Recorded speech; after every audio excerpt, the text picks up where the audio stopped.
Well, hello and Howdy, everybody. welcome. I am Tara, I am Natalie. and we are making a movie together. And when our powers combined, We make movies. Actually, that's true. When you and I combine our powers, we make movies. We've made a number of shorts to prove that point. Welcome to We're Making a Movie. This is a podcast. If you don't know already by listening to it, this is a podcast where Nellie and I are doing the behind the scenes in real time of us making our very first feature film. The feature film is called Turns Out. It's the Apocalypse, we think. That is the full title. It is it's a a buddy mouthful. comedy about two women who are stuck in the apocalypse together. And is it harder to survive the apocalypse or to survive each other in close spaces? I feel like everyone post-pandemic probably has a pretty good opinion about that.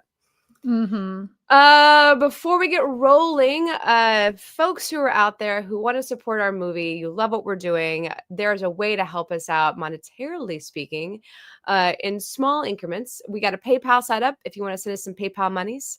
Well, we got a super chat situation happening on our live stream when we do the show live on YouTube on Wednesdays. If you want to super chat us some money, all of the money we're collecting together is going to go toward making the movie. $5 at a time, guys. We're going to make this movie happen. We actually, very excitingly, have a bank account now. Like We we're, do. I know we're filling out paperwork. We have It's a really business and a bank account now. it's I mean, we another have business. we have a I know we have a lawyer. We have a lawyer, guys. Like that's how I mean, legit we are. yeah. It's all very grown up. I had Allison, our executive producer, include me in on all the lawyer emails just because I want to see to learn.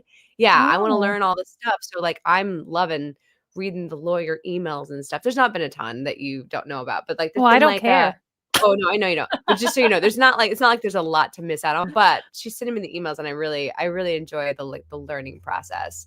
That is It's not been really my cool. department. Not my department. Speaking of bank accounts and lawyers and all that good stuff, we're really excited. Breaking news is we have another investor. It's really Mm-hmm. exciting. They're signing paperwork. It's really big. We have a whole, we got a Zoom happy hour with them to celebrate next week. Mm-hmm. Yeah. Very exciting. And that kind of moves us into, we're going to be in pre-production now. And we'll talk about that more in depth next week on next week's episode. But we just Yeah. real quickly want to tell you guys we're out of Natalie's least favorite thing ever, which is development. So this is our last I real development conversation today. am so excited. I got to tell you, the moment that Allison said, "Oh, I think we can decide we're moved into pre-production," I went. I mean, yeah, okay. I'm so happy. That means do stuff. We're gonna do stuff now. Okay, Yeah, all right. yeah, We'll talk about it next week. We'll talk about way more in depth next week. We'll have a whole episode where we're wrapping things up and moving into pre-production. We're thrilled. We are thrilled. Mm-mm. But for today, we're still kind of in that development-y place, mentally Well, speaking. yeah. So Kind I of. mean, we're still It talking about straddles. DPs. Yeah. DPs. Directors of photography, cinematography, cinematographers is what I meant to say there. Which is still where we are. I mean, Mike Yeah. is right now reaching out, having Mhm. interviews, and we've so on the I almost said on the channel, but on the podcast, because it's no longer considered a channel. On the podcast, we've been interviewing some of our favorite DPs, Wei Wang, Brandon Cox, both very talented individuals. And then we interviewed Jason C. Brown, one of our favorite Mhm. directors, and talked to him about how he works with DPs, how he finds his DPs, et cetera, et cetera. And today we're going to do a little bit of the same. Yeah, today we have got Patrick Curran on, who is a director, a writer, an Mm-hmm. actor as well, Mm-hmm. just like us, which I think is partly why we're so interested. I'm going to tell you, I don't know Patrick at all. at I don't all. know Patrick from Adam, I met so him today. We've done a little bit of texting, some emailing. I've seen his resume on IMDb. I watched his film, his recent short film, which is amazing and lovely. Mhm. And when it hits the world, you all should definitely check it out. It's called Snowbird. Natalie, you're the one who knows Patrick here. I mean, knows is No, also still really loose. I mean, like, knows Patrick is a little bit of a stretch. So, how Patrick came into our world is one of those very classic Natalie moments in life where we walked in on day one. I'm at Breckenridge Film Festival, and Ash. I don't think Ben was even there yet. Maybe Ben had. Oh yes, Ben had just gotten in the room, Okay. and we decide we're all going to go sit down. They have their award ceremony on the first night, which is kind of its own Right. weird thing. Yeah, Mhm. but so we were going into that room, and we go to sit in this row in front of Patrick, who's sitting there, whom we don't know. We've never met him. And I do one of those typical, like, do you mind if we sit with you? Blah, blah, blah type of thing, like very over the top big because Best way it's, to make friends. Yeah. and then our liaison was like, "Oh, we have seats for you over here." After we had already gotten sat down. Oh, I think we might have been in the same row as Patrick might be, but we had to like scooch past him. And so then I'm like, "Fine." We didn't want to sit with Patrick anyway, like just really loud to the entire room. And Patrick's like, "I don't Who are care. you? Like, who the f are these people?" And so then it became like every time I'd see him at the festival, I'd go, "Oh, look, it's our best friend Patrick." Oh And my God. Yep. That's the and way. That is the Patrick was, way. like, totally on board with this Yeah. obnoxious girl yelling shit across the room. Meanwhile, Patrick's everybody's best friend because he's got his dog with him. Oh, So, he yeah, brought the dog? they Oh, were I that's don't good. That's really real know. I good. think they were on a road trip together. They Okay. were, having they're making a movie about it, I'm pretty sure. About the A dog. Man and His Dog, yeah. The road trip. And then I think it was like the third day when we finally got to see Patrick's film, and it was so, so great that now I'm stalking him in hopes of being in his next film. This is the This is the long beginning con of you just of getting in it. his next work. Like, that's the way See, we're doing it. I mean, it would have been a long con if I had seen his film first and then was already like That'd be a faking way this longer con. Patrick thing. No, it is that is how we know Patrick. That is how, yeah. Well, I got to watch, the film is called Snowbird. Uh-huh. We'll have him tell you what the plot is, but I got to watch it, It's and so kind of good. it's a longer short film. It's about 22 minutes. Generally on this podcast, we kind of focus on people who have already made their first feature film because we want their advice on how did you make your feature film. But Patrick, because this is a longer short film and it is visually stunning. It is The beautiful. story's so good, everything It's such about a it. good story. It It's was not like even that, like, Breckenridge. it's not that they, like, did anything crazy cinematography speaking. They weren't doing any crazy shots. No. It was just very Mhm, well constructed.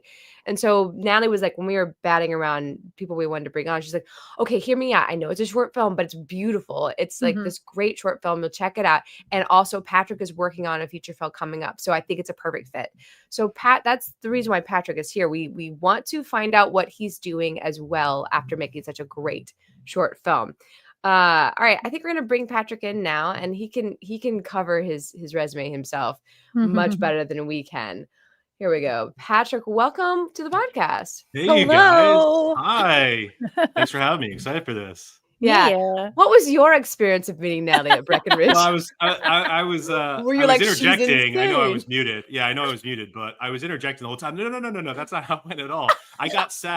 I sat first, and then like when you get that feeling of like the cool kids come to join your aisle, everybody's Oh, friends with each other. Everybody they're knows the each cool other. kids. They're like kind of the cool, loud, confident kids that sat down, and I was like, okay, this is cool. This is gonna make for a fun night. And then about 2 minutes later, they went to move, and I was like, We ghosted him, like, I mean, yeah, have a great Bye, fest, you guys. guys.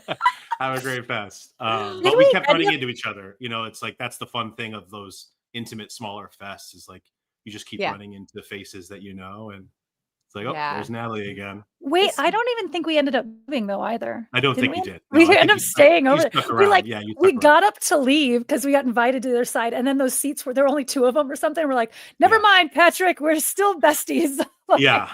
And Theo the road dog was enough to like yeah. keep Oh them yeah. Mhm. Oh, Yeah. Theo in would the keep me locker room. there. Yeah, Yeah. yeah, Yeah. Yeah, yeah, I love that the cool, like, I love that you never know when you are the cool kids at something, and like you you just think that you're doing your own weird, awkward thing, and really you are the cool kids, guys. You did Natalie, Ash, and Ben. Do you hear that, guys? You're the We were cool the kids. Well, and by the Finally. end of it, we really were though. Ben is like the party animal, and we Oh were my at god. there was no sleeping, no sleep until No, no, no. act That was guy's over. so gregarious. Like no one can Yeah. resist the charm of Ben. Well, welcome to our podcast. We're so happy to have Thank you. you. Thanks for Before we having me. dive into your projects and stuff, I'd love to hear about how you got into the film industry, why the film industry, why directing, all that good Why are stuff. you Like moving tell into us directing? what's your adventure? Yeah, my villain origin story. Yeah. Yeah, my name is Patrick, Patrick Curran. I grew up in Newtown, Connecticut, which is like an hour and change outside of New York City. Um, I'm a middle child, born into an Irish Catholic family, which sort of informs everything else that you're going to hear today. Um, my sister, bless her, was this like overachieving child. She like everything that she touched turned to gold. And then I came along in second place and like I didn't really have a thing that was mine. You know what I mean? I wasn't a very good athlete. I wasn't a very good student. And then I chased the prettiest girl in our town into the High School Musical, and I got the lead role by some stroke of miracle. I got one of the leads, and the rest is like, you know, it's a little cliche to say, but the rest is kind of history. Like I did musicals all through the rest of my high school career. I went to college as a music theater major, which, you know, I didn't belong there, but I didn't know any different. You know, I'd never done a straight play. Are we calling them straight plays still? I'd never done a I straight am. play before. Mhm. So I went to school and knew I was out of my depth. I was at school with like these incredible singers, these great dancers. I couldn't do either one of those things. So when everybody went north to New York, I came out here, and that was a long 20 years ago. And I've been focusing on acting. I tried my hand for like a year at TV and film as an actor, and it just wasn't for me. I didn't have the bandwidth that, you know, I remember going on an audition for like Scandal or Wizards of Waverly Place, something strange. And I remember learning like 6 pages of sides over the course Yeah. of like a day and a half. And the payoff was just like 30 seconds in the room. And then they were like, later, man, thanks for coming in. And it just felt like so much output for not a lot of Mm. return on investment for that time. And so I got pretty disillusioned with like the acting, the acting thing. And so I found myself in commercials, and I made a little bit of a career for myself in commercials. I make my living as a commercial actor, which is So the fun. so then when what's the drive to move into directing? Well, so as you may or may not know, like commercial acting is a couple of times a week if you're lucky, and those the output is a half-hour drive to the audition, 2 minutes in the room, and then half-hour home, and then the rest of the day you're kind of like waiting for the next thing. And so I started writing, and the lion's share of my creative energy over the past 20 years has been writing. Um, and I wrote a feature film. My first feature that I wrote by myself is this movie called Golden and Gone, and it has come in and out of like being in fashion with some circles and some production companies, and some directors have tried to take it off my hands. It did well in the Screenplay Fest circuit for a while, and I couldn't part with it. It's just such a personal story for me that I wouldn't give it up without having real ambitions to direct at the time. And so the last iteration that it came up, and my producer Devin and I were looking at it and thinking like, how do we get this off the ground? We moved it into development, and I had written Snowbird, my short that I played this year. And we essentially were taking meetings to attract money to Golden. And folks were like, will you make a short and see if it's a good fit for you to direct Golden? So Snowbird was made to prove that I could handle whatever money Mhm. comes in for Golden. Yeah. to prove that you could direct. It was a calling Yes. card. Yeah. It was a proof of Yeah. concept, but a different script. Yeah, Exactly. There's no concept, but the concept is you as a director. Right. Mm-hmm. That's Yeah, smart. and the themes are the same. The tone is a little different, Okay. but like the themes are the same. Some of what we want to talk about, they are like cousin. They're like sister scripts. Okay. And so yeah, so we are now on the other side of a successful run for Snowbird in the film festival circuit, and we're taking Golden around again, and attaching Snowbird to it so people can kind of feel a little bit more comfortable. People often ask, like, what is the point of short films? I mean, at literally every single Q&A you do, there's at least one person who asks, what's the point of this short? And you always like try to tell them it's a resume builder. It's a calling card. It's a proof that you are capable of doing the next thing, whether it be a writer or a director or an actor. And so this is an interesting journey for that, because a lot of times you do a proof of concept that is based off the script that you want to make a feature length of. But that's getting less and less in vogue. It's more, now they want you to do it something that's adjacent to it. You don't want to see the shorter version of the movie. Yeah, Awesome. exactly. Yeah, that's amazing. Wait, before we move on, give us a little synopsis for Snowbird so everyone knows kind of what it's about. Sure. Without giving, there's a little bit of a twist. It plays to a twist at the end, and I'll try to keep that under my hat. But essentially, it's semi-inspired by a true-ish story about an old man in Southern California who thought that the Earth was flat, and he built a rocket ship to prove his point. And so Snowbird sort of starts there, and it's about this rocket man who invites a journalist out into the desert on the morning of the launch that he thinks she's going to she's gonna tell his story to the world and help her prove that the Earth is flat. And that's sort of the basic setup. In theory, it's the movie in its heart, the meat and potatoes of it is essentially these two people who have very different ideas about the world at large, and it's watching these forces come together and kind of trying to find a middle ground, which feels timely. It's delightful. It's actually a great short. And it's a great calling card. Four cast members. Is that the ensemble is very small, but they're all so good. Oh yeah. The core cast was 4, and I wrote it for all 4 of them, which was a treat. The guy that plays Dan is my very best friend on the planet. And Suya, our Murray, who's one of our leads, is married to our producer. It was a very familial experience, top to bottom. So good. Yeah, everyone was so good. It was fantastic. And again, like to the focus of this episode being about the DP, the cinematography was so good. Like it just wasn't. I can't put my finger on what made it so good, other than like I know I love the color grading, but also you didn't do anything crazy shots or any like odd angles, but it just there's something about it that just felt so polished and cohesive, but at the same time natural and lived in. And that's, I think we always have this thing. Neither one of us has any desire to be a cinematographer. There's some desire to direct, maybe a little bit, and we have a lot of hands in all other aspects like set deck and things like that.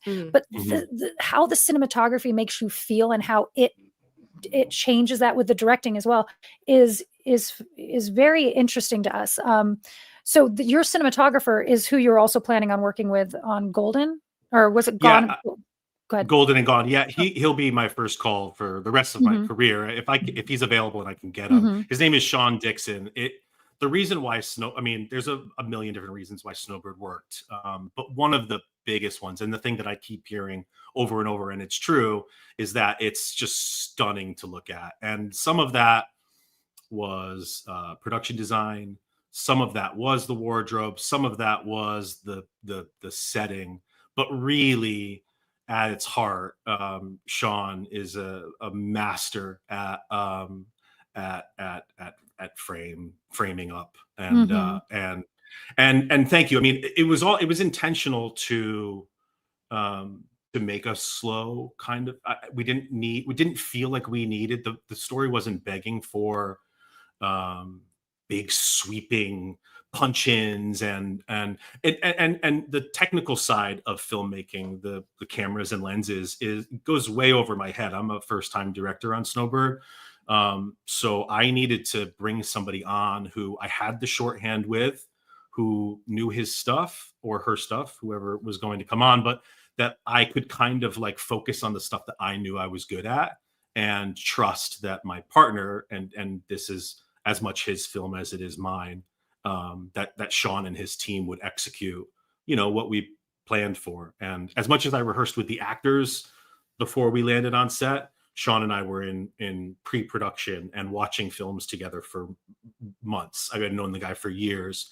And so he would come over and we would just like watch films together and talk about what we liked, talk about what we didn't, and that kind of thing. That's in fun. preparation for Snowbird. Yeah, So with Snowbird yeah. in mind, you're watching these films and deciding, oh, that's really interesting. Oh, that's we really cool. we pulled a lot from, we wanted the piece to feel like a nostalgia piece. I think the age of our lead actor helped it want to be like kind of a throwback. We were working on these Panavision like super speeds, which gave us this kind of yummy, warm glow that the desert really kind of helped support. We watched a lot of Hal Ashby. Being There was a big one for us.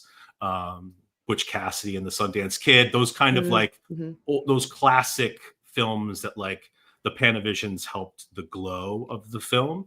And we would talk. He would walk me through, as an actor turned director who doesn't really know the tech specs of what I'm looking at. I got a first class education in like why things look the way they look in certain lenses. And so on the day I just got to, work with every other department and knew that Sean would execute what we had already talked about doing. I really like that because there, I have there's opportunities to direct, and if this is going to get really stumbly, even though I started out stumbly. Like if I was a director, I'd be an actor's director. Like I want to work with the actors. I don't have any idea about that side of it. And so that's really fascinating to me. The idea of sitting down ahead of time and looking at this movie and trying to describe why I like this shot, and then having the conversation of, is it the color that you like in that shot? Is it the blah, blah, blah? Here's how we achieve that. It's the slow move. You like it because it's shaky. You like it because and trying to discuss that, because I wouldn't be able to tell you as an actor or as someone who's just directing an actor what all of that would need to do to be that thing that ended up on screen. What is it that I like on the screen? Why? Oh, that's really, I like that. But the same way that we as actors are able to draw a moment out of a performance that may or may not be getting there on the day, somebody who speaks the cinematic language can draw that answer out of me, and we can meet in the middle. And it's incredible.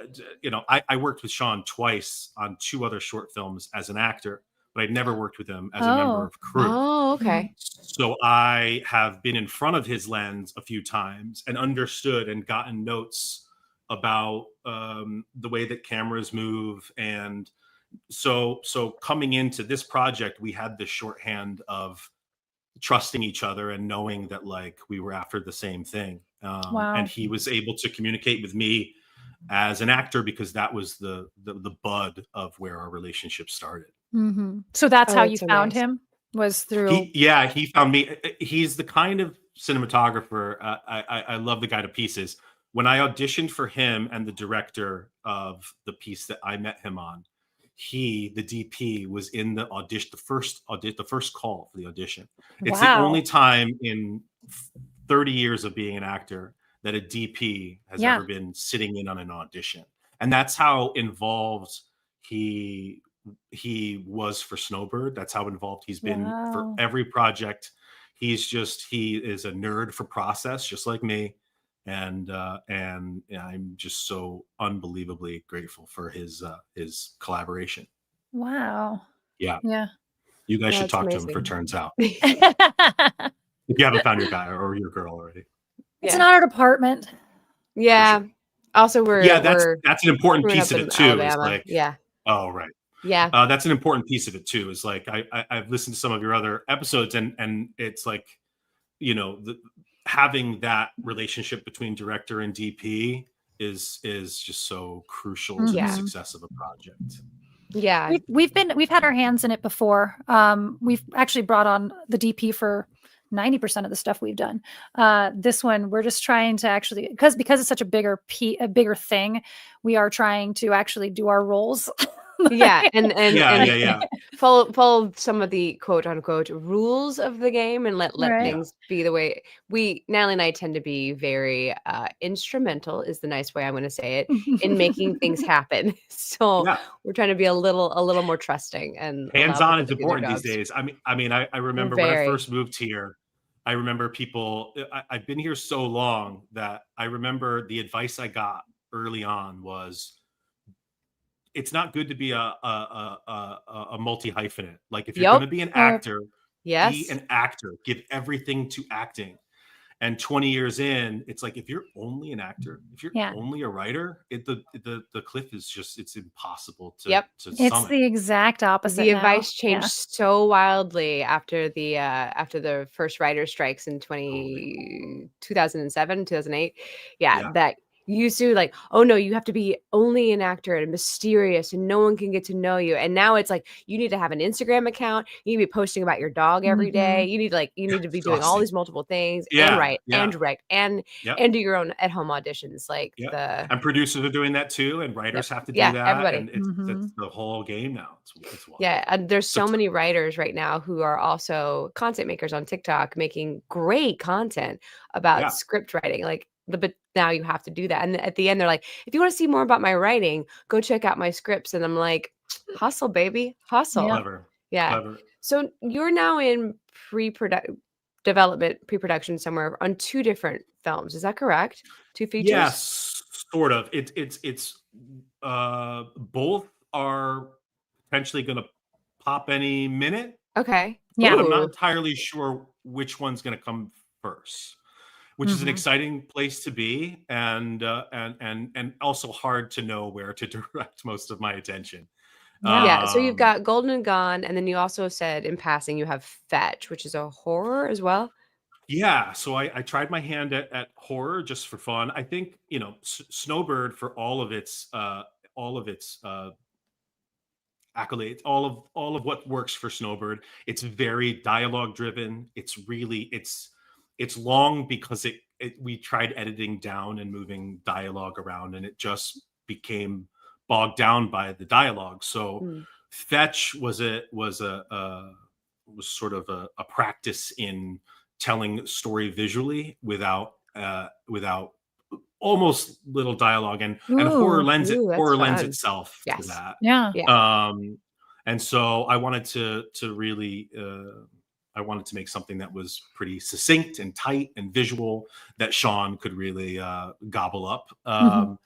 And it started as a short. It did really, really well. A lot like Turns Out. I hadn't put my writing into screenplay competitions in 10 years, but I submitted it to a lot of festivals as a complimentary piece to Snowbird. So anywhere that had a short screenplay category and a short narrative category, I pushed them in together. And we were doing cover letters to both. So I was like, hey, if you like Snowbird, go read Fetch. If you like Fetch, go watch Snowbird. Well done. And Fetch takes place in Ireland, so we specifically pumped the Irish Film Festival circuit, and Fetch has done very well on the circuit. You're trying to make Fetch happen?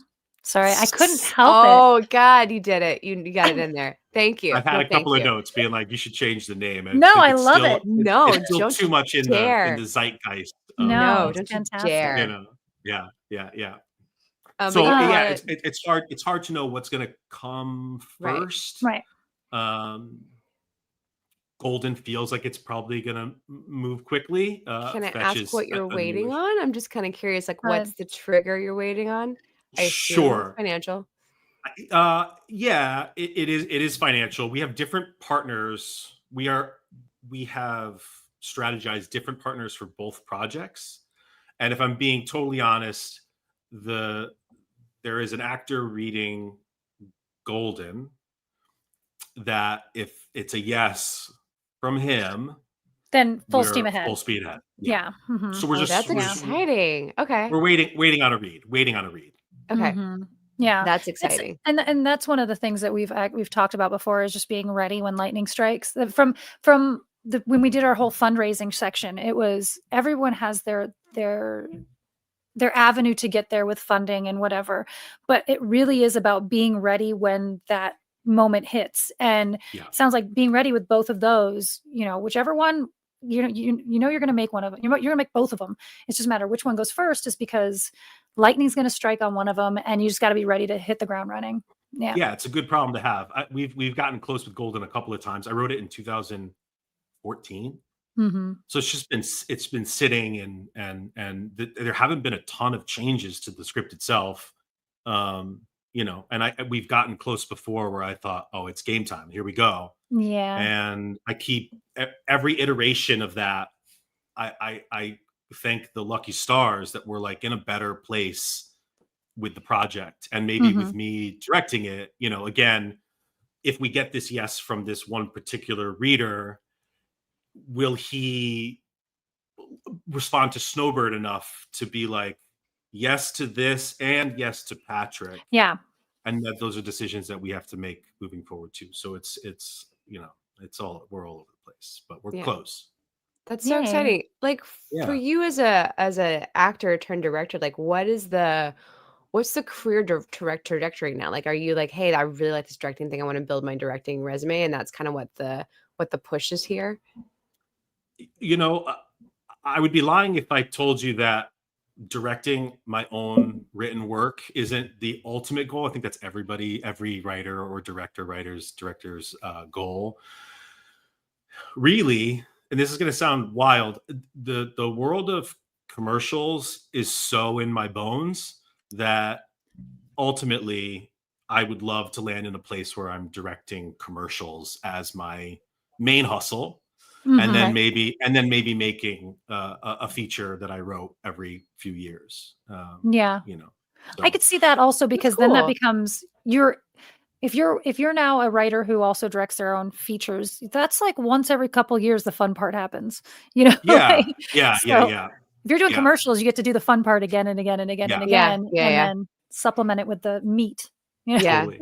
Have you started doing any directing commercials yet? Have you started that process? I've done some spec stuff, but I'm okay. One of the reasons why Snowbird, we pushed all in on Snowbird, was that I'm also using it as a calling card, hopefully to attract some production companies to bring me on that side. Yeah. So it's so Snowbird was so multi-pronged in our want to kind of attract many different areas of things that we like to do, and it speaks to who I am as a writer, as a storyteller, as a filmmaker. It speaks to the kind of stories that Devin, my producer, wants to tell. It feels on brand for where we want to go. And Golden supports that, where like Fetch, I'm not sure I'm a horror guy. I just thought it would be kind of a fun experiment. And now it's been responded to so well that it's like, I guess we'll follow this. I guess I can do that too. Yeah. Well, and good. I was just gonna say, even if Fetch just ends up being something you wrote and you don't direct, it gets made and that's not what you're directing, that's still really good for you for the next thing. Like, you now are the writer of blah blah blah and the writer director of blah blah blah. Like, that helps the career trajectory for sure. Yeah. And I have a bunch of forward. Totally. And I have a bunch of feature films that I've written over the 20 years of writing that are just waiting for somebody else to take them on. I have no interest in directing them myself for multiple reasons. They were always projects that I wanted to write and sell. So, success, movement begets movement, right? So, I make Snowbird, I meet you in Breckenridge, and I land here with you guys, and now you're on this really popular podcast. Bustling podcast. Yeah. The most popular. Yeah. So, everything feels like baby steps, and as long as it's moving forward, it feels like it's worth the heck yeah. As a selfish question, because this is what we're doing, have you ever considered writing roles for yourself? Like, is that something you've done? Yeah. I often write roles for myself, and then I cast a better actor. So my best friend Steven is the funnier version of me, the sharper version of me. And so I write roles for myself, and then I throw Steven in because I know he's going to do a better job than I would Oh, have. that's funny. In Golden, I wrote it so long ago that there's an orderly. It takes place in a nursing home, and there's an orderly who has some delicious scenes. His name is Aaron, and he's 29, and I wrote it for myself when I was 29. I'm now 40. I'm almost 43 years old. I have aged myself out of Aaron, Yep. and poor Steven can't play Aaron either. But it's funny. Like I keep writing stuff for me and then being like, no, I've got somebody better for this. Oh, see, like, we're too conceited for that. We are the best we're like, person just for our roles. keep moving it.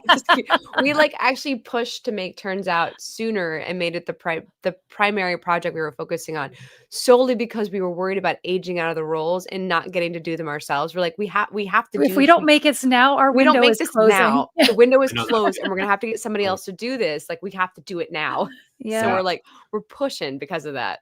Mhm. But it makes a ton of sense because it sounds like both of your ambitions are to be actors first. That's Yeah. still the Yeah. mountaintop. Yeah, we write Yeah. we write so we can act, basically. Yeah. Yeah. Yeah. No, they even like we are already moving on to our next pack of projects. We have like several feature films that are basically log lines at this point. And So exciting. many of them were like, how can we put, a mid-40s woman in here for us? For sure. Well, it was funny listening to the epilogue, the tag at the end of last week's episode, and Natalie being like, I want to be in Patrick's next film. And it's like, oh, you're 50 years too young for every single role in Golden and Gone. Oh, So dang it. unless Fetch goes and Golden gets put on a shelf for the next 4 decades, I have Well, nothing for you. Well, when the next one comes When up, when that there Fetch is happens. a 40-plus-year-old, There you go. sometimes Yeah, redhead. yeah. I don't know Yeah. what color this is right now. Right. Yeah, it's red. It's just very romantically Very dark, dark. and Yeah, I don't know what happened. autumnal. Yeah. Yeah. No, and we have that. We're trying to be smart about our next ones we're writing, because this one there were 2 women and it was it, and it's us. And Yeah. like the interest on that, you can watch people going, oh, that's a really great story. And then they start to think about what actors they can put in it. And we're like, Yep. we want to play the leads. And they're like, yeah, Oh, close my yeah. pocketbook and put that back away. But Yeah. but so the next ones we're trying to be better about, like, okay, there Yeah. is a mom character we can play. We were Totally. being a different kind of smart when we were writing this originally. Like, originally the smart we were doing is like, let's make a longer project that if we were the only people on the crew and the writers and everything, that we could 100% do it ourselves, and we don't need anybody else to make our first longer project, which was smart in a lot of ways then, and not so smart in a lot of ways now. So like now it's limiting, but back then it was genius, because we were Yeah. going to build a bunker in Natalie's garage, and we were going to make a whole entire movie ourselves. And before the pandemic, that was a great idea. There's no concerns at all. So now, The good now news the is game's it changed. feels like the project has inflated, and that's a credit to you guys Yeah. as producers. That's a credit to what the script is doing out in the world on its own. Like, so in a way, I totally understand that idea of like writing something. This is a great lesson to all you writer producers that may or may not stumble upon this, is like containing a story that feels like it can be pulled off with that grassroots friends and favors situation. And then, what a great problem to have, that you have such interest in the script that people are like, can we get stars to replace you two? Like, it's such a testament to your written work. And then you guys deciding Yeah. that you're not going to roll over and say, no, this has to be us and we have to shoot it now because I'm getting too old, is hilarious. and something I deeply connect with. Yeah. Well, and I think Golden and Gone takes place in one location. It's all interiors. I think 90% of the film takes place inside of a nursing home. It's totally contained on purpose. It was written in the same vein of like, how can I keep this as cheap as possible? Give an 80-year-old man one last shot, an 80-year-old star, one last shot at being number one on the call sheet. And Yeah. so building the script around things that you know will be selling points after the fact Yeah. is paramount to like finding some traction. Oh, that's smart. And old people comedy isn't the hottest thing on the market, but Did you see see Thelma? oh Is no, this what it's called? Thelma, the comedy where it's Die Hard meets like an old folks home, basically. oh, is that June Squibb? June Squibb, yes. Yeah, It's yeah. so funny. It Yeah. was a hit last year. I saw it at a couple different festivals, and every time, like, Oh, that's packed fun. house, everyone thought it was the funniest thing in the entire. So yes, older comedies are definitely have There's a Yeah. market They have for an them. audience. Yeah, Definite Eleanor the market. Great, which is also June Squibb, is killing it now, and I Yeah. think Scarlett Yeah. Johansson directed. And there's it's a niche market, but Yeah. it's But it's a solid niche market. Like Yeah. there's an For sure. audience for it that sure. don't see themselves reflected back in media right now. And like they got the money. They're the baby boomers. They got the money. Like we should make some content for them so they can buy And the they're the tickets to go only see the ones movie. still going to the theater. It's true. It's true. Well, they're the It's- ones and going that to is- film festivals. Like those houses Mhm. are packed with baby boomers. Like making Mhm. movies for them definitely will get you their attention for sure. I'd be Yeah. lying if I told you that wasn't a huge part of our strategy Wow. for Smart. Sober, for Golden. Yeah. Smart. That's Well, smart. Yeah. and like into to the like you making Snowbird your calling card, like for us, like making turns out I think has already, although a lot of things about it we'd be better served to change the actors, blah, blah, blah. Even though the light in people's eyes go out about turns out when we're talking about it, the script and the project, they do go, but what else you got? And so it for us is being that calling card, like it's helping us pull people in for what else, because we're nothing but idea machines. We have so many Totally. ideas. So like you never know, like the short film that you're making as a director is the calling card that's going to get you the thing, the feature. Like that's I think it was a really smart move on your part.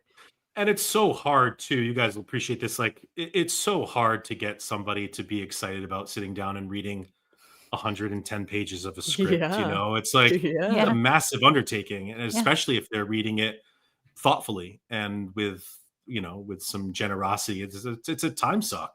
Mhm. Yeah. Now a 22-minute short film is also a bit of a time suck. I don't suggest anybody making shorts that long, but it is a little easier to get people in front of your work when it feels like a completed and Yeah. full idea.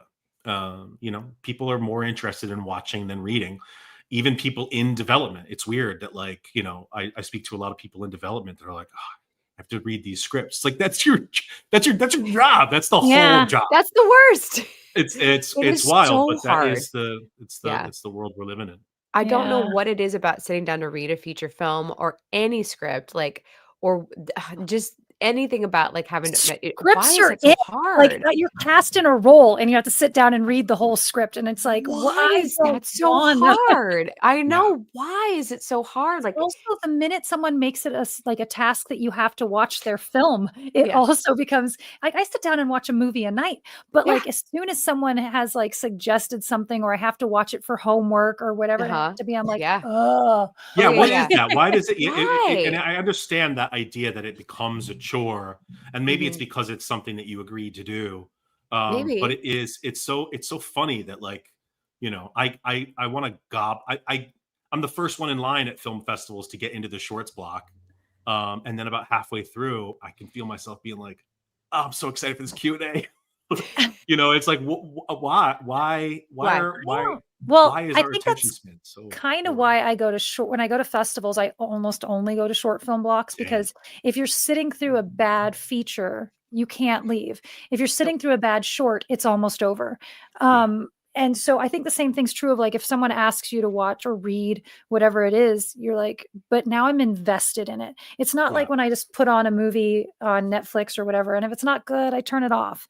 But if Right. I started watching this, I'm gonna have to watch the whole thing because I have to report back, and like I hope I like Yeah. it. And I mean, Oh God, yeah. going to film festivals, you meet someone, and you and I had met, and we're now going to sit through your film, and it's scary because it's like, if this is not good, I have to go and figure out how to lie to this person afterwards, or Yeah, how find do the I talk to nicest this thing to person in the say. lobby? Yeah. For Yeah. sure. Mhm. Yeah, that's always when you're like, "It was you good job, you made a movie." Yeah. The It's, nicest you thing know, you could say.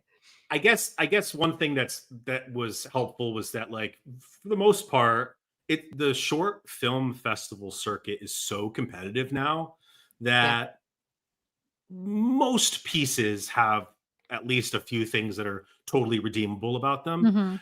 What I love about shorts blocks at Film Fest is that, like, with a feature now, sometimes, as your project will attest to it, hopefully Golden or Fetch or both will attest to it, that, like, the mountains that we have to move to get them made or set up is but in short film festivals you are really watching filmmakers bleed and take out second mortgages on houses to get them done. Yeah. You get to really see, like, what kind of filmmaker, what kind of the soul of a storyteller in a short, that, like, features, the level of support that features get in pre and then through production is usually a little bit more elevated, and Mhm. with shorts and student films too. I love a student block because Yeah. you get to see inside the soul of the kid. You know what I Yeah. mean? Like, I just love them so much. Oh, Yeah. Yeah, yeah. Steve blocks are really, really fun.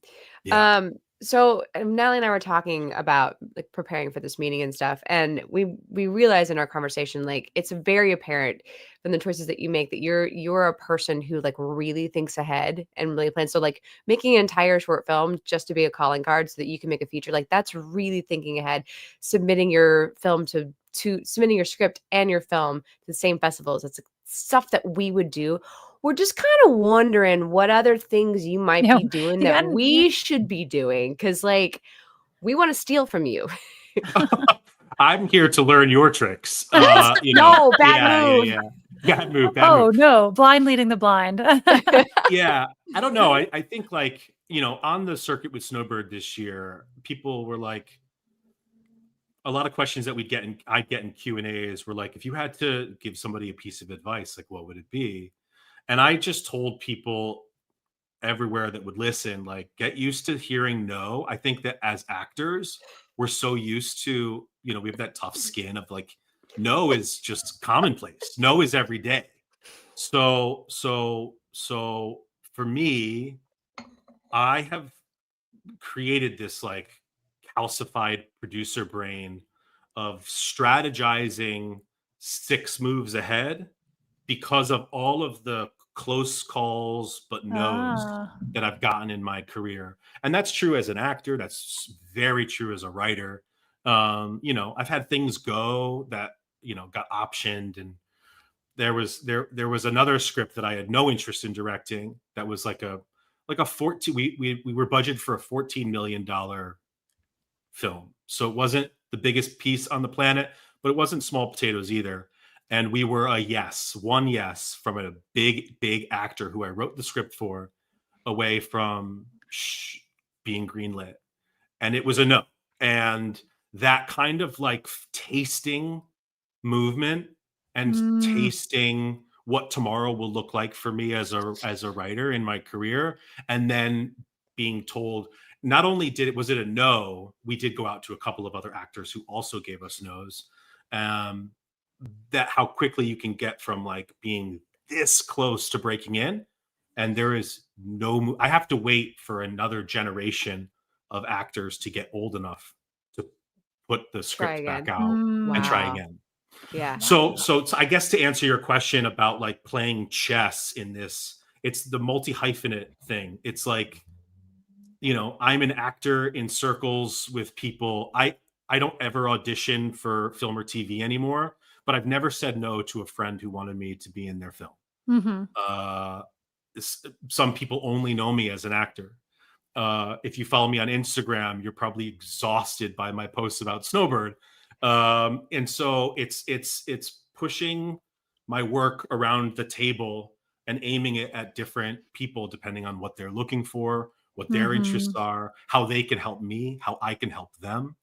And since Snowbird, I've gotten a couple of of offers to direct other things myself, which I wasn't involved in the writing portion, which is delightful. And like, Mhm. just having those opportunities come from people that responded to work that I've done. Like, why else are we here? It's been a dream. Yeah, I think Tara and I have kind of embraced that. I think it might also come with like as everyone got older, and you're like, okay, I need to not have all my eggs in one basket. Mhm. And we do think about the fact that you do this I'm doing student films here. I'm acting in student films here all the time, and part of that is maybe one of these kids goes on to do something that's paying later on or whatever, but also maybe one of them puts it in a film festival. Maybe one of them, like they call me up the next time, or I Mhm. need them on a set. There's like a million reasons why that could pay off beyond just and actually the payoff for me has been, which I was not expecting. I am so much more comfortable on a set now from having gone to these kids sets and been super comfortable asking my director questions, that Yeah. I've become a better actor just from the experiences there, which I was not really expecting. But it is like we have your hand in this pot and you have your hand in this pot and and any one of these things is going to pay off in some way. I don't know what any of those things are yet. Some of it's just monetary. Some of it is a casting thing. Some of it is it's going to find me a director for the next thing. Yeah. I think that's a really good advice to young filmmakers. Have your hands in as many pots as possible, and not that spreading yourself too thin situation, but constantly have the branches going out in different directions. Yeah. Yeah, and to echo your points that you've made on this podcast a couple of times, at least in the episodes that I've seen, like going to film festivals and representing yourself as a filmmaker, as an actor, Mhm. is worth its weight in gold. I mean, it's an Mhm. opportunity to get in front of people who have now seen your work, who have now a personal relationship with you. You're sharpening. I tell young actors all the time, it's like those student films, they may not be the best scripts on the planet, and they may be novice filmmakers. I'm a novice. Snowbird was my first piece. Like I tell people like the student films that I've seen, the budgets that those kids get, like you're gonna get great tape. Mm. I tell actors, especially young actors who are trying to break in, like say yes to everything. You don't have to take your clothes off for every job, but like otherwise, say yes to everything. Yeah. You have nothing to lose and everything to gain. Mhm.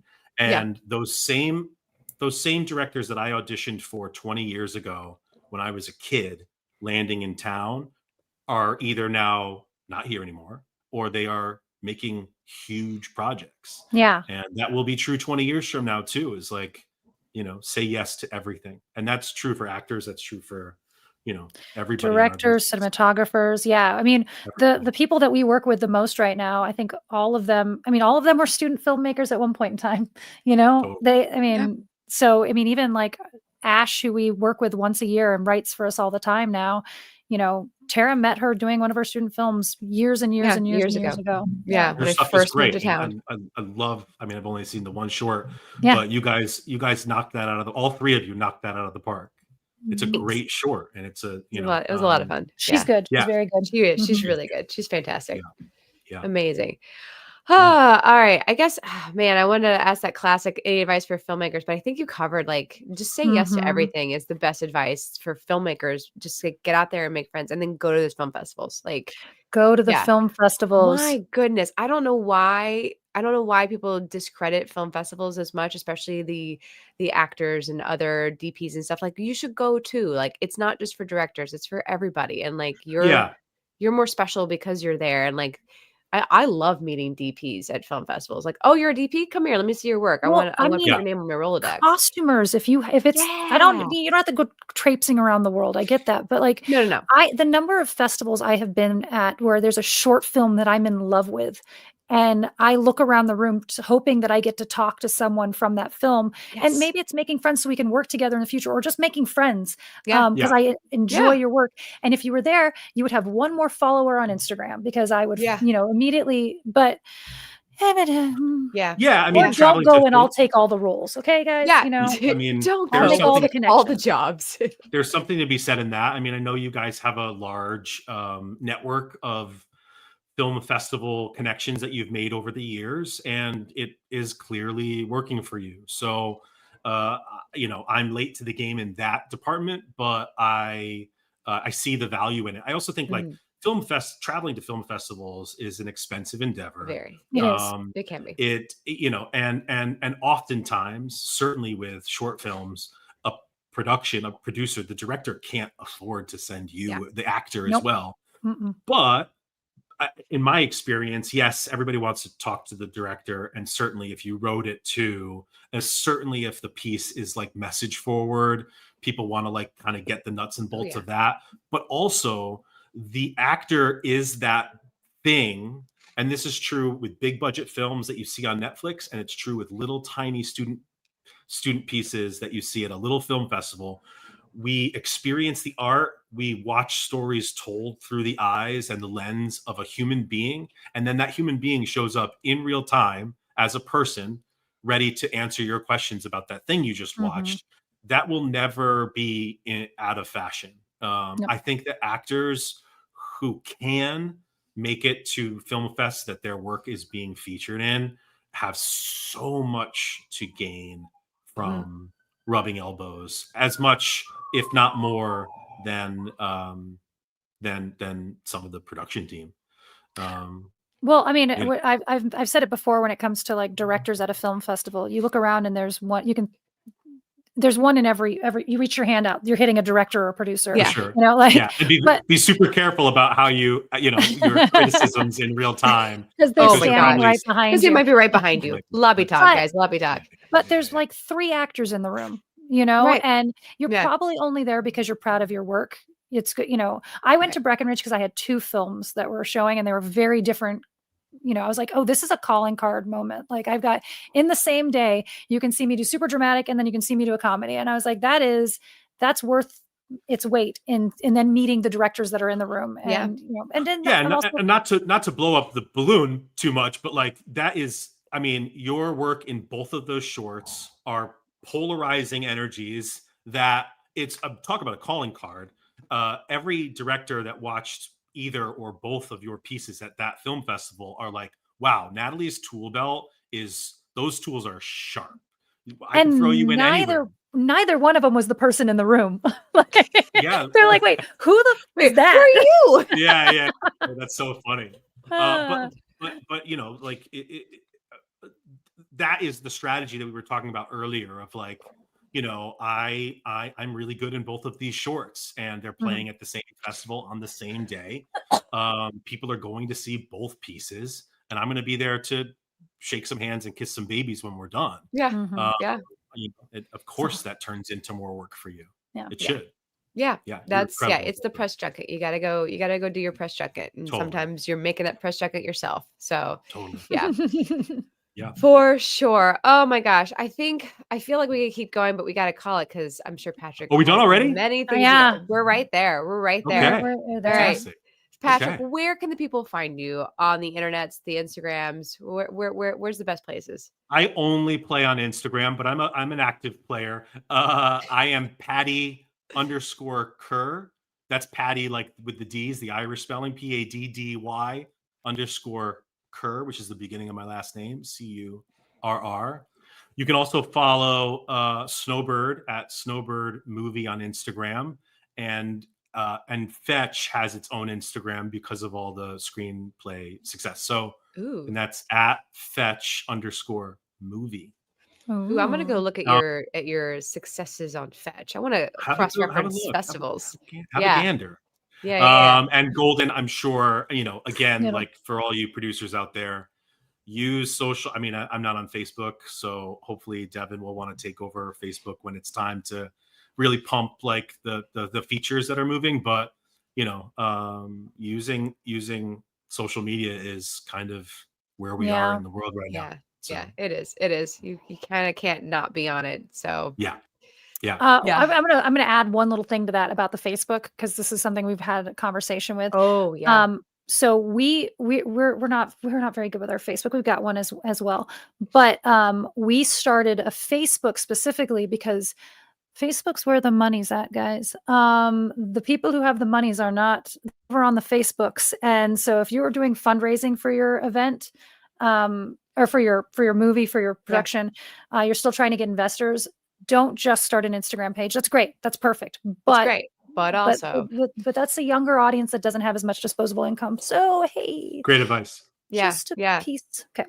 Facebook is Great your audience advice. for your TED investors. Talk over. Yeah. Well, and Yeah. I would Don't also say the obvious reason why Facebook is that place where people, you know what I mean? Like, no. It's Hey, where our I mean, parents hang out, but our parents' generation has cash, Golden so. and Gone. A lot of the audience is probably going to be on Facebook. Yeah, That's going to happen. Yeah. So, yeah. 100%. All right, Patrick. That is a wrap on Patrick. Thank you so much for joining us. Such a treat, guys. This was way fun. Thanks for having me. Thank you. Thank you. Talk to you guys soon. Bye. Bye. Bye, guys. Oh, interviews are so fun. They're so great. Yeah. The amount of sound bites I get out of an interview, because I'm like, oh, that's good advice. Oh, that's good advice. I'm like constantly taking notes over here, like of what's I love our interview episodes. They're so fun. I gotta be honest, like I didn't look at our notes through any of that. I just kept rolling. Yeah. I mean, thankfully Tara does. Yeah, but I was looking over like, is anything applicable? Do we cover these things? Because we do Yeah. write a long list of questions that Q&A. we have. Yeah, very long.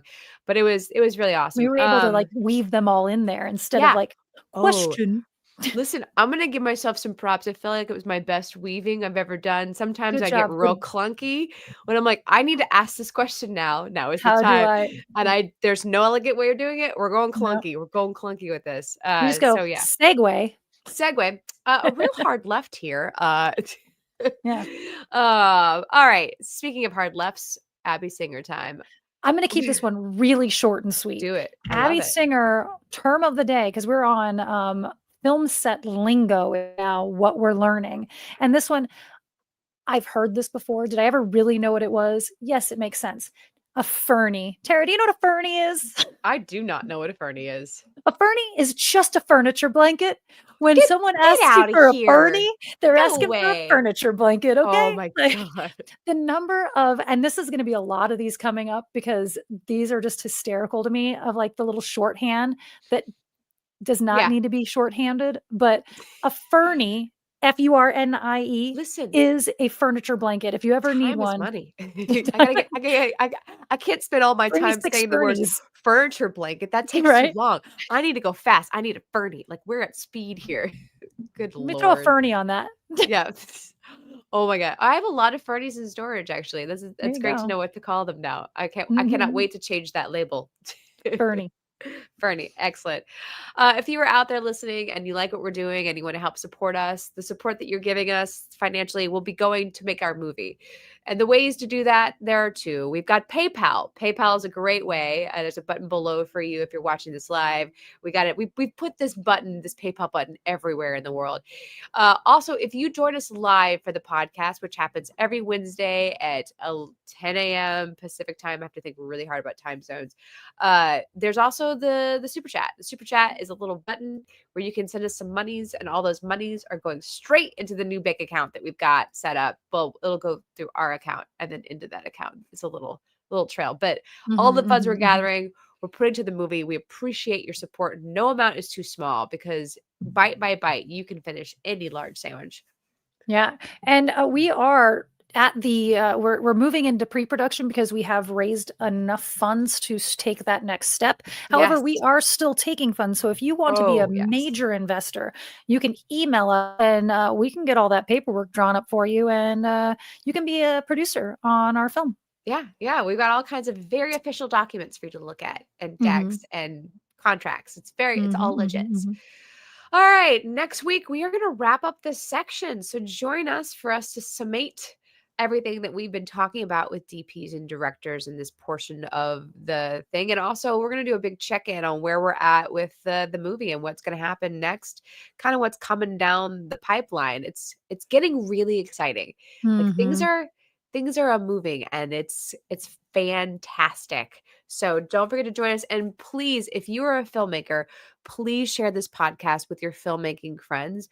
We're trying to widen the net and find more filmmakers. We're going to start looking at other podcasts and TikTokers who are also making similar content to us. And we're trying to find them because we'd love to bring them on our show and interview them as we get rolling. There's going to be a whole section of time where we need to bring in as many different filmmakers as possible to talk to them about their adventure, and broadening the net and sharing this with your filmmaker friends will help us do that. Get the word out that we're doing this thing, because we're going to want to bring people on. So if you want someone cool on, you let us know. Like, spread the net. All right, guys, it was so much fun. We will see you guys next week. And stay safe and make movies.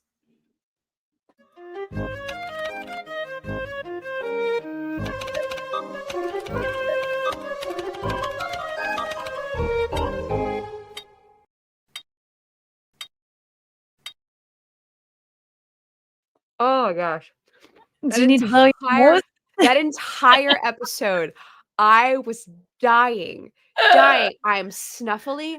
I'm stuffed up. My left contact does not want to stay in my eye. No. My I ear is could tell you were clogged up getting a right little now. snuffleupagus there towards the end. My ear is clogged. Like, my right ear, the one that I hear out of for the podcast, is clogged. Like, I could barely hear some of the things you guys were saying. I was like, this was my because I don't I know, cover, I get it. Yeah. I only do one. If you don't know, I only cover one ear because I can't deal with the cacophony of sound. It hurts my soul. So I have to do one. Welcome to the credit cookie, where we tell you the I didn't real put the banner on. People don't know because I haven't put the banner on yet. There you go. Gotta put it. There we go. That's now we're in the officially credit bonus cookie. material. This is the official credit cookie. Thank you for staying after the show. This is where we talk to you guys directly. If you guys have been hanging out for a while here, you know that we don't really engage with your content, your comments, until we get to this point. So now ask your questions. Now let's have a conversation. This is the conversational portion, the bonus if you're coming live. So if you come live, you get to talk to us directly. Happy belated birthday, Jackson. Oh, Jackson. Happy birthday. November 2nd, that's my dad's birthday. Monetized Facebook. We did. Did something change? We clicked something and turned it on. Yeah, who knows? Because Desiree says Desiree is either making a suggestion or is telling us something that happened. Let us know. Oh, wait. Does that mean, did we already do this once? Are there ads on it now? Is that what's happening? Maybe. Because I turned on just in general that the channel could be monetized. Right. I don't know. Okay. Yeah. All right. Oh, just making sure. Okay. Yeah, we recently got it all set up so that, because Facebook was never monetized before, but I was scared that it was getting ads in the middle of your stream or whatever. Oh, no. Right. Yeah, we don't want. I mean, it might be if it's playing in afterwards like that. That's fine. Or if there's, I don't know. There's we made $5 off of Facebook so far. Listen, that's $5. That is a cup of coffee for somebody. That's like 3 cups of coffee if we do it on the cheap. Right? That's going to cover 3 people on set's coffee that day. I got my Facebook pennies. Oh, goodness. Excuse me. Good luck. Okay. Let's do Candle Corner. I want to talk about Candle Corner because you might make candles, and that makes me very happy. Right. So I'm so invested in your crafting project. I don't know why. It's so weird because I knew as soon as I put the candle stuff away, I would have some reason to have to make them again. I had just cleared off the counter. I mean, it's all still here. It's just put away into bins, and not readily available. But I had decided not to do it. But then now they're going to have an event at work that's like a sip and shop is what they're calling it, holiday thing. Sip and shop, that's cute. Yeah, they're going to do a sip and shop. And they're like, would you want to sell your candles? And I'm like, well, fuck, now I have to make winter candles.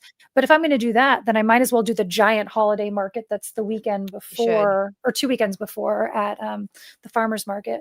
So now I have to figure out all next week. I need to make candles next week and like also figure out what's the time, like how many am I going to make? So that I don't have a shit ton to put away. Because I probably will. Right. You know, like there's going to be leftovers. Like how do I make just enough that the leftovers are not sitting in a box? And I can't imagine. They sit in a box and they lose a little bit of scent, not a ton. There's still some scent to them, but they're not ones that some of my candles I can add more scent to the top layer. Okay, like reheat it and mix it in. Yeah, just reheat it and add a little bit more. You reheat it like about an inch and then I can add a little bit more. Oh, okay. And then the stuff underneath it's never been exposed to so it's still pretty strong anyway. So I just try to get more scent on the top there. But I can't do that with the ones that have marshmallows on it. Oh, right. Yeah. Oh man, every time I see like fancy candles, like glasses of like a fake cocktail that's got like ice cubes in it, and then they'll put like a liquid, like there's all these like layers. I like always want to send it to you, but then I'm like, but first off, that's not gonna work. But like the fancy ones, like because you need to refresh them every once in a while. Yeah. That like it Is makes it that hard. Is Brett? that what you're doing? A room bay. That's I Brett. know, who is that? Is that That's Brett? Brett. Brett. That's Brett's burner account. Oh, nice. I have I'm a pretty burner sure. account. No, it's not. He's had that forever. I'm Oh, I pretty sure love my that's burner Brett. Hi, account. Brett. Hi, Brett. Yeah, Yay. I have a secret Instagram burner account that's very, very obviously named Burn, that I literally created just so that when I get in, because sometimes I just don't want to see all the other things. I want to see, all I want to see is food, crafting, like Yeah.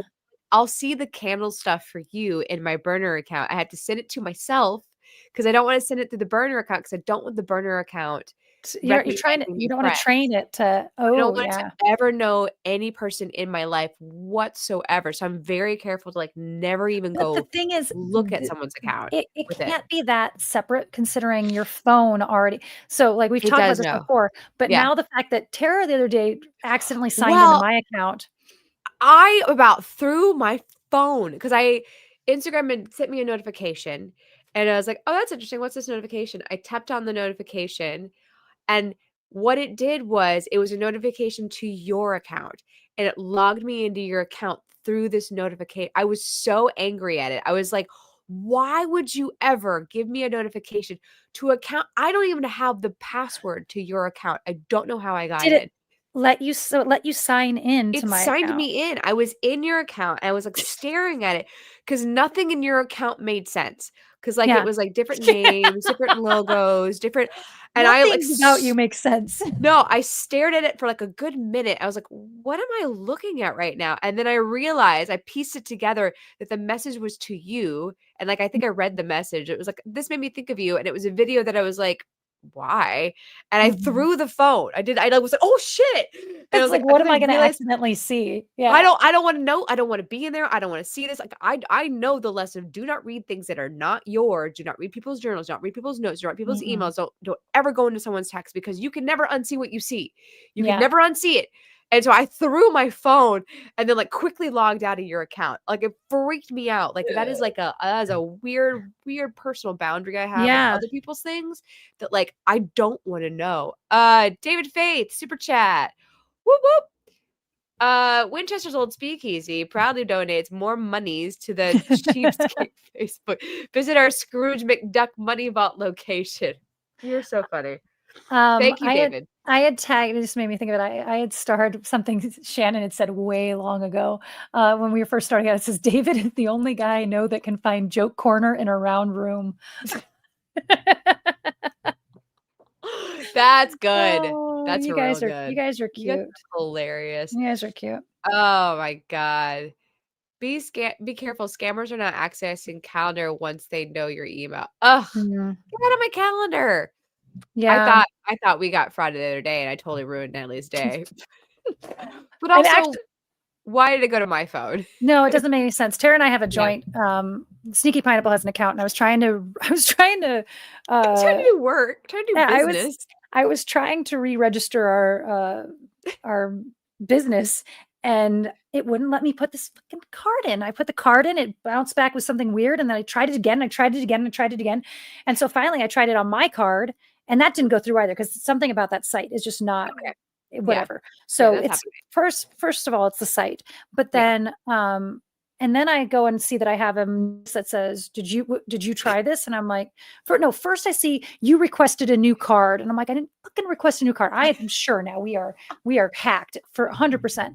Yeah. And then I see the other notice on a different email. So one came to my personal email, one Okay. came to our business email that said, did you send this? And so then I said, yes, this was me. Did you authorize this? Yes, this was me. And I was like, this is expired. And I'm like, well, now. So now I have to call them about this new card. Yeah. Where are you sending a new card? What is going on? God, yeah. You know? And what they're like, address do you have? yeah, they're like, What this a is mess. they're like, this is weird. Oh, we don't understand what happened. I don't know why it moved so fast, blah, blah, blah. Yeah. So I text Tara and I'm like, just so you saw, in case you saw the email, I had a whole run around with Chase this morning. She says, does that have anything to do with the charge for 100? Yeah, well, like, I've gotten so many this year. Yeah. I've had to replace my cards so many times this year. I've gotten so many, like, I got one for my business checking account while we were at a festival, and, like, I'm just now dealing with getting a new card. Like, it's ridiculous. But, like, I've gotten so many of these over the year. I've gotten real trigger happy. I'm like, "Nope, that's not like, why? Again, are we doing this again? Are you serious? Like, how many times, how many new Yeah. cards do I have to get in a year for this to stop happening?" It would I've gotten happen, so this is probably not it because you bet you're not using it for this, but it would happen to Justin a lot when we lived in LA, and uh-huh. I think majority of it was gas stations. Oh, right, yeah, no, I do cash Yeah, for gas for that reason, because, you said that, I was yeah, like, "Oh, I'm only doing cash," so I always walk in and pay cash for my gas in LA because I don't wanna I don't have time for this. I don't have time for this, constantly yeah. switching cards, like, now my oh, maybe that I don't know. It's my business. No, I need to go to the bank and deposit money, and it's gonna be a hassle because for whatever reason, the new card they sent me isn't activating. So just, like, Hmm, what yeah. just you these people that are frauding credit cards, find another way because it's not working out for you. It's like stealing an iPhone. Like, this is so stupid. Well, track your ass down in 2 seconds and it's It's over. just yeah, it's not working anymore. You would make more Uh, money just getting a real job, she right? says That I've seen that, flippantly. like, there was there was a scam that we were, like, going through this, like, "Is this a scam? Is this a scam? Is this a scam?" Yeah. I'm like, "This Oh, is a yeah. lot of work for a scam Yeah. for the amount of money you're going to be getting off of this," like, and even if you do it for 400 people, like, this is a real job now. Yeah, Like, you're that's a job. maintaining a website and you're Yeah. Yeah. like you could be Literally. on the up and up and not have risking jail and do the exact same kind of monkey work. Okay, I mean, Jackson, do you have oh, do you have to go? I Oh, have what? to work tonight, so I have to do the Oh, audio and yeah, you then got work to go do. to Okay. work Jackson, tonight. send us those photos. If they're new ones I haven't seen yet, send us those photos. Send, like, a Dropbox link or something. I'd love to see them. Thank you for taking them. Oh, cool. Yeah, he has photos from JDiff. They Yeah, make there's them a look no, they're probably the same ones we have. There's okay. an email with it's starred in Oh, our okay, okay. yeah. We got him. Yeah, I think it's the same one. Sweet. I still need Sweet. to Well, thank download the ones you. Ash did too. I'm so bad about that. I'm Thank so you behind guys on for photos. always doing those kind of things. Ser We are the worst people in the world when it comes to actually doing that next step. Once that thing is yeah. done, like, it doesn't have a place on the calendar Yeah, anymore. stuff will sit in the big to-do list for so Yeah, long because they're so bad. there's not an immediate deadline for it. Everything Mhm, because everything with an immediate deadline goes to the top. Everything that's, like, would be nice to accomplish goes to the bottom, and that stuff mhm. waits until we have breathing room, which is never. Yeah. Never. Never. All right, guys, thank you for joining us. We'll see you next week. We will be skipping a week coming up here. I believe it's the The 19th. 19th, yeah. Yeah, we're gonna be skipping the 19th for the live stream. So just all of you who hang out and talk with us. I know you'll miss us and you'll But be do very upset. schedule us in the week after. But The day schedule it. before Yeah, Thanksgiving, we will be here. we'll be here for Thanksgiving. I'm gonna go take this contact out of my eye and get on with my day. Yeah. All right, guys. See you next week. Bye. Bye.